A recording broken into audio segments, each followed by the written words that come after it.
Hello, bonjour à tous. Bonjour Jean-Paul. Bonjour Françoise, bonjour jeunes gens.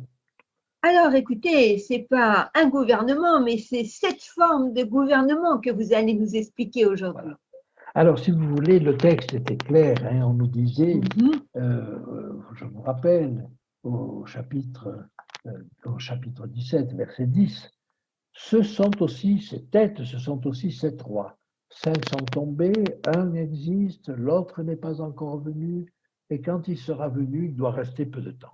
Eh bien, nous allons cette fois-ci essayer de déterminer, de comprendre ce que sont ces 7 formes de gouvernement qui se sont succédées et qui sont représentées par la bête. La bête.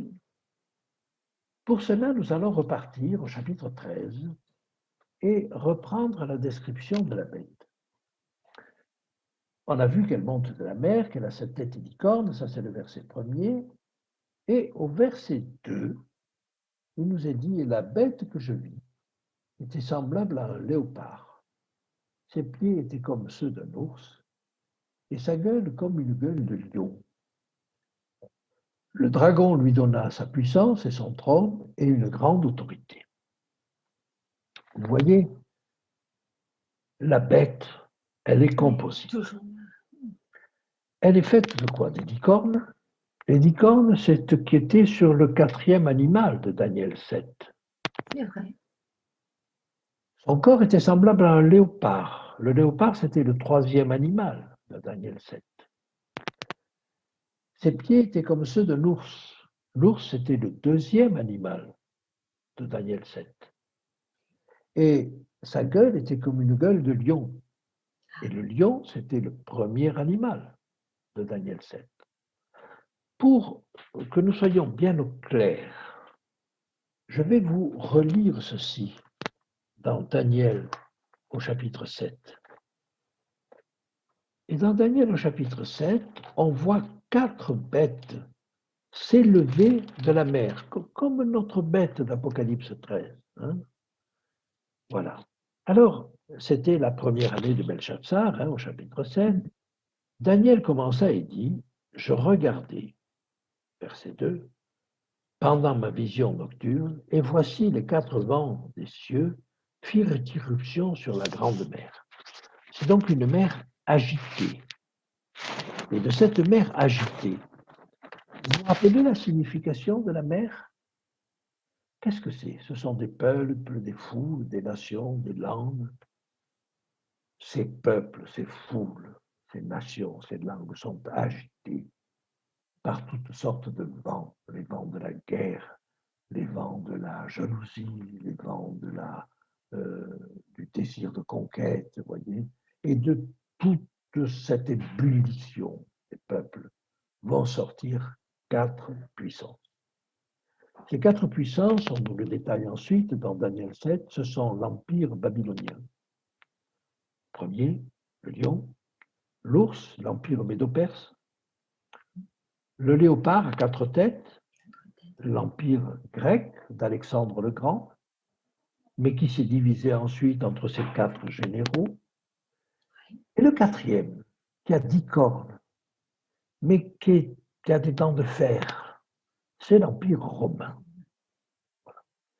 Et on peut donc considérer que cette bête qui nous est présentée au chapitre 13, elle est faite de la somme des 4 bêtes de Daniel 7. Alors, si elle est faite de cette somme-là, eh bien, on va commencer avec l'Empire babylonien. La première forme, c'est l'Empire babylonien. La première tête. La deuxième forme de gouvernement, c'est l'Empire médo-perse. C'est la deuxième tête. La troisième forme, c'est l'Empire grec.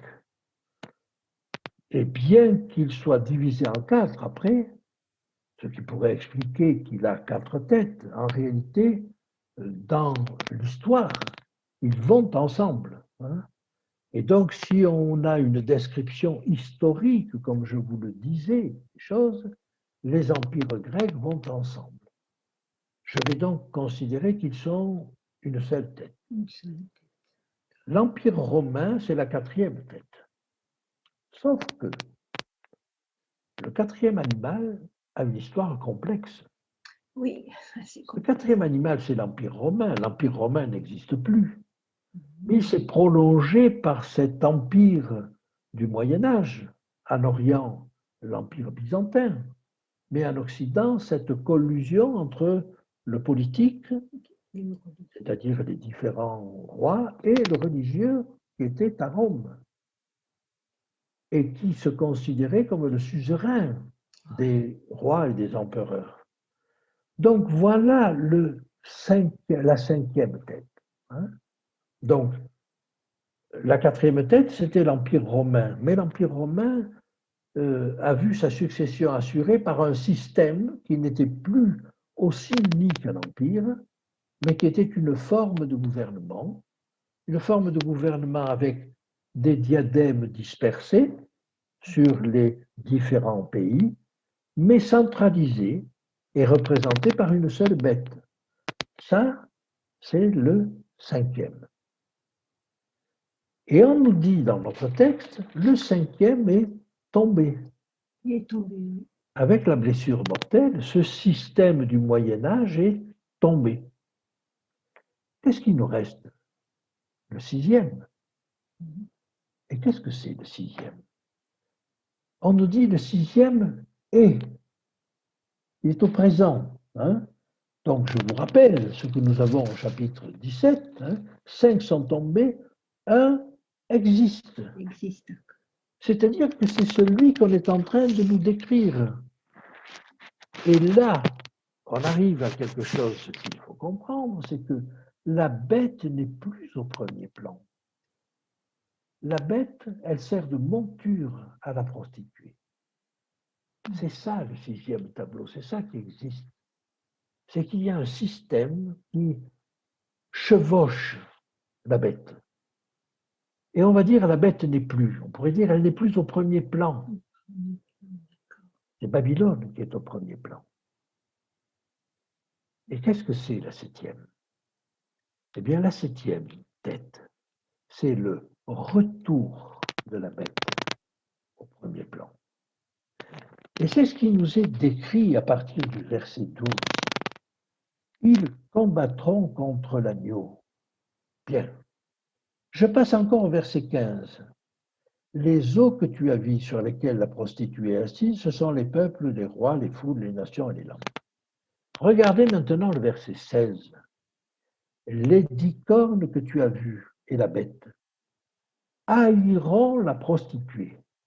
Ah, voilà qui est intéressant.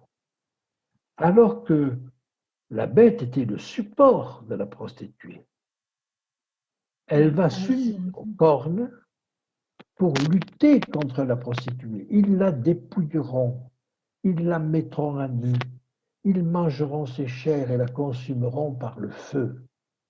Car Dieu a mis dans leur cœur d'exécuter son dessein et d'exécuter un même dessein, et de donner la royauté à la bête, jusqu'à ce que les paroles de Dieu soient accomplies. Vous voyez ce qui se passe? Ce qui se passe, c'est que la bête se réunit aux 10 cornes, que les 10 cornes confient leur autorité à la bête. Pourquoi faire? Pour lutter contre la prostituée qui était assise sur la bête. C'est-à-dire que la prostituée, Babylone, c'est la sixième forme de gouvernement qui est en train de se mettre en place. Et après, le septième. Ah, le septième. La septième, c'est la bête unie aux 10 cornes. Ils vont régner pendant 1 heure. Ils vont régner pendant 1 heure avec la bête. 15 jours, si vous le prenez au sens prophétique strict, un temps très court, si vous lui donnez un sens général, peu importe, c'est pas ça qui est important, mais cette septième forme de gouvernement où la bête, c'est-à-dire un système religieux, le système religieux catholique associé aux États, reprend le dessus sur Babylone, Ça va se faire, mais ça va se faire tout à fait à la fin. Et ça, c'est le 7e roi. C'est pour ça qu'on vous dit quand le 7e va venir, il ne restera pas longtemps. Maintenant, on ajoute quelque chose qui est difficile. Et la bête elle-même est un 8e roi. Et elle est du nombre des 7. Je vous invite à le lire.